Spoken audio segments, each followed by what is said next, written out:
Welcome to another episode of Montana Shares, your opportunity to find out about the nonprofits that make our state so great. I'm your host, Bill Crane, and today I have Betsy with the Jeannette Rankin Peace Center with me today. Hi, Betsy. Hi, Bill. Thanks for having me. Oh, my pleasure. I love doing these things. So let's start out like I always start everything. High-level view. Tell us a little bit about Jeannette Rankin Peace Center.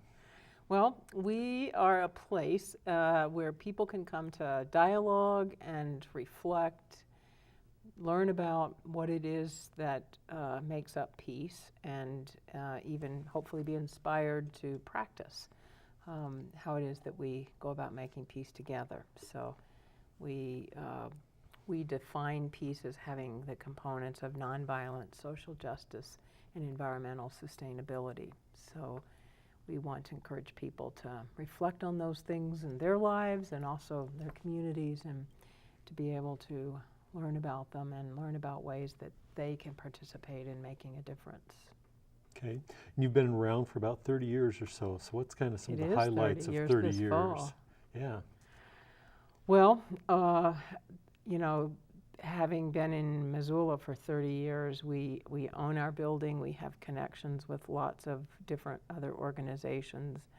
And in researching about our anniversary, I found that there are 30 organizations in Missoula that got their start as projects of the Peace Center. Really? So, you know, we consider ourselves to be a resource center, not that we do everything, but that we're a place where people can come to connect with other people and kind of get some projects started. If sometimes that's a high school student that's never done an event before, that we can help provide some resources and some assistance to their first kind of maybe petition drive or rally or something like that. But there's whole organizations like the Free Cycles or Sustainable Business Council and lots of other organizations in Missoula, the Western Montana Gay and Lesbian Community Center, that got their start as projects at the Peace Center and then went on to get their own 501c3.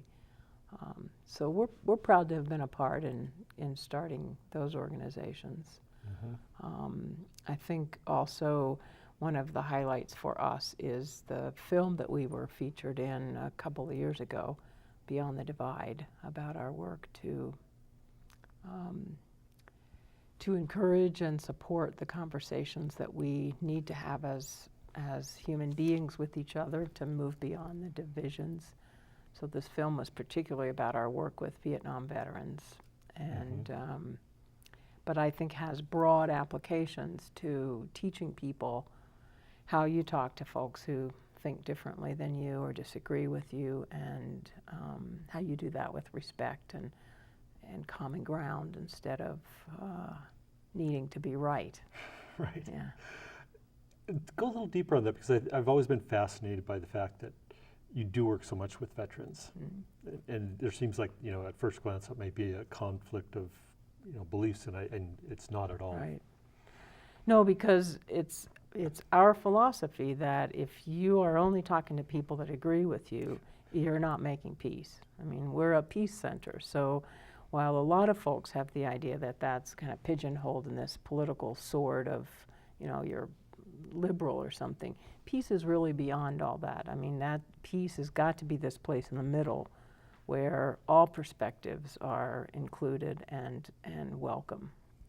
And so that's something that we stress a lot, is that if you're interested in making peace, you need to go to the places where peacemaking is possible, and that's the edges of other groups that are a little bit different than you. So we have always been a part of the Missoula Veterans Day services. If sometimes it's just being present there to let people know that we are part of the community too, and we appreciate the opportunity to have those conversations. Okay. So tell me a little bit about the funding sources that you have for your operations. We are a membership organization primarily, so have great support from the Missoula community and even around the rest of the state, in part thanks to Montana Shares. Right. but members support the organization with annual membership dues and then also some donations. We have a kind of a three-tiered funding. One is the memberships and donations, and then we also have a fair trade store in downtown Missoula.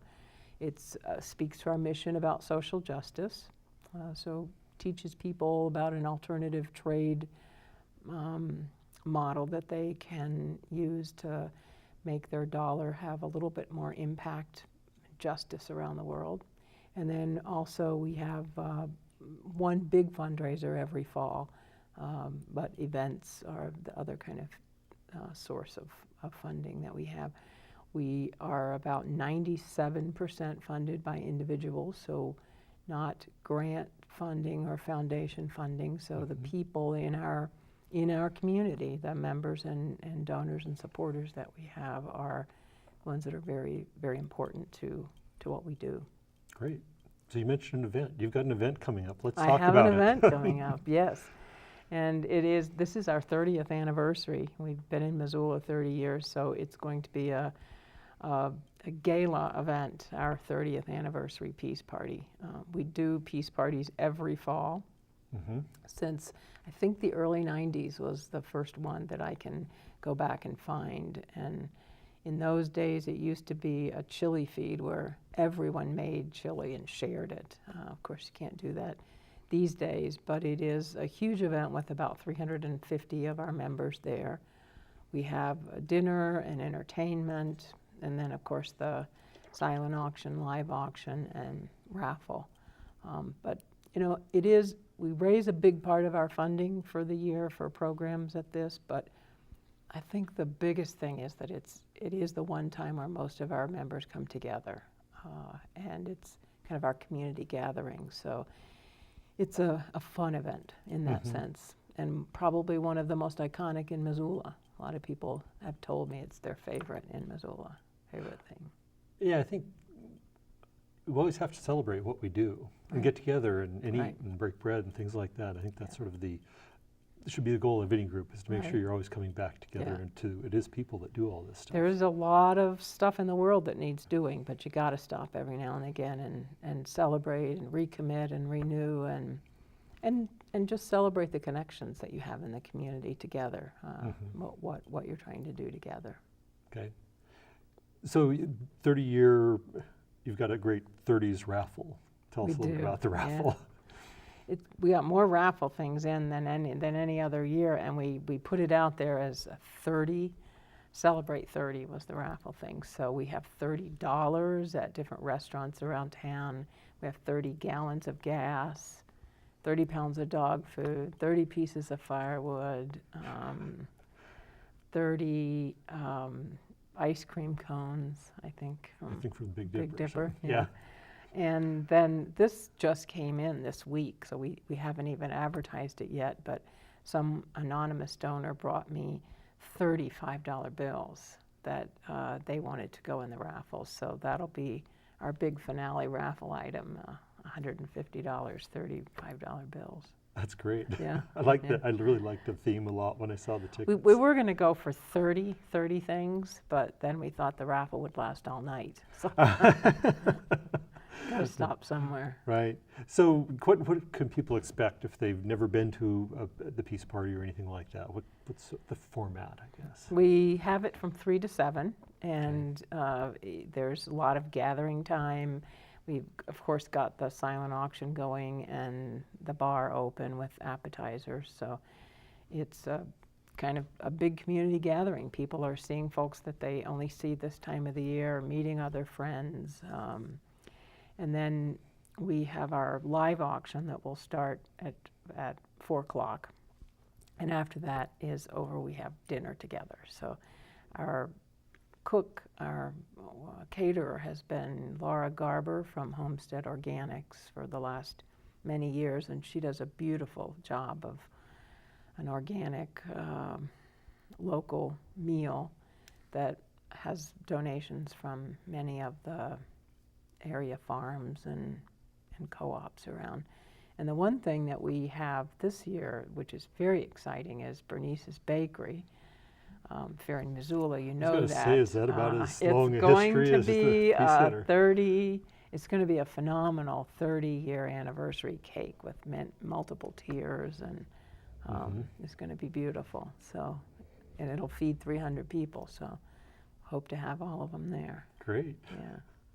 We also have, weather permitting, Parsons Pony Farm is going to bring some ponies out so the kids can celebrate. It's at the fairgrounds this year, so that'd be something special for the kiddos. Great. Yeah. So let's go off tangent for a second. One of Okay. the other Missoula iconic peace things was the sign. Yes. And you've still kind of incorporated, it's like on your license plate, but it is gone, Yes. right? Well, it's gone from its hill It's- location. One of them is gone from the hill. Oh, give us a little history on the peace sign. The peace sign, when it came down in 9 pieces, and all of those pieces are being caretaken Curated of Yeah. something. by people in Missoula that they're simply caretakers. They don't own the piece. They are just taking care of it until a time that we can figure out how to put it back together again, where that might be. So we have one behind the Peace Center. There's one at Rockin' Rudy's, and various people in town have a piece of it.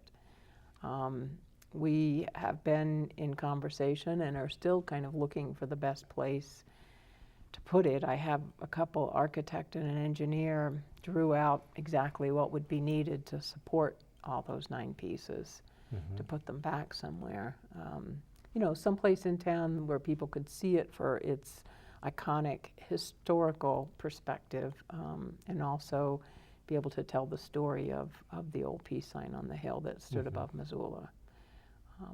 But we also have a new peace sign above Missoula, which the Peace Center bought land back in 2007 with donations to put a sign of peace above Missoula, because that's the one thing that we kept hearing from people is we love that peace sign because it was a reminder to look up about what it is that we're working for, and we want to be able to feel and see that symbol of peace. So we have the 4.5 acres, and we have a peace sign that's made out of sheets and rocks right now that you can see from many different points around Missoula. So we have a couple benches in the park too, and an amphitheater. So it's becoming another little piece of our mission to encourage people to reflect on peace and their part in that.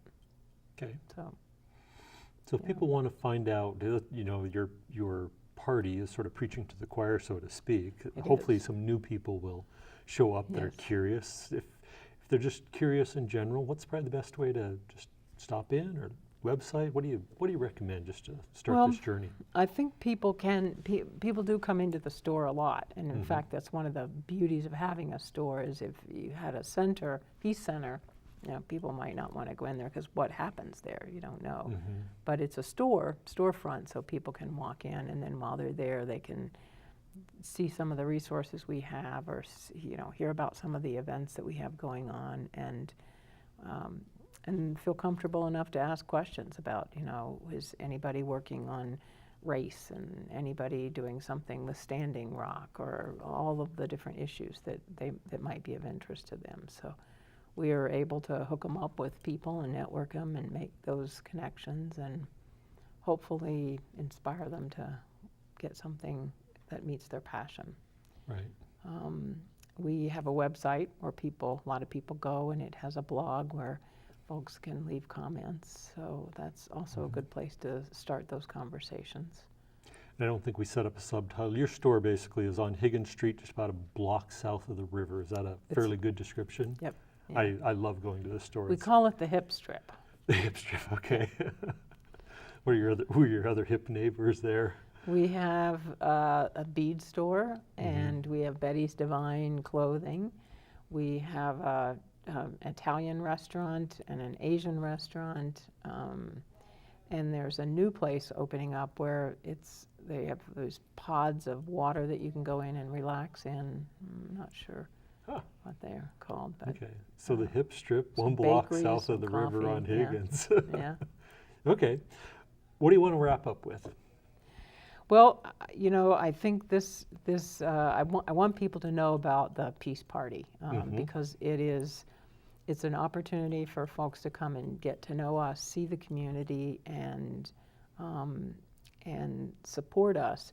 We want to be able to draw in people because we're stronger the more voices and the more folks that we can bring in to have some of the issues brought up, some of the conversations about what is peace, where do we go with it, and those things are they're only better if you can bring more perspectives to it. So it's a great opportunity to see a little bit about who we are and what we do and connect with us. And so I encourage people to try and make it to the party.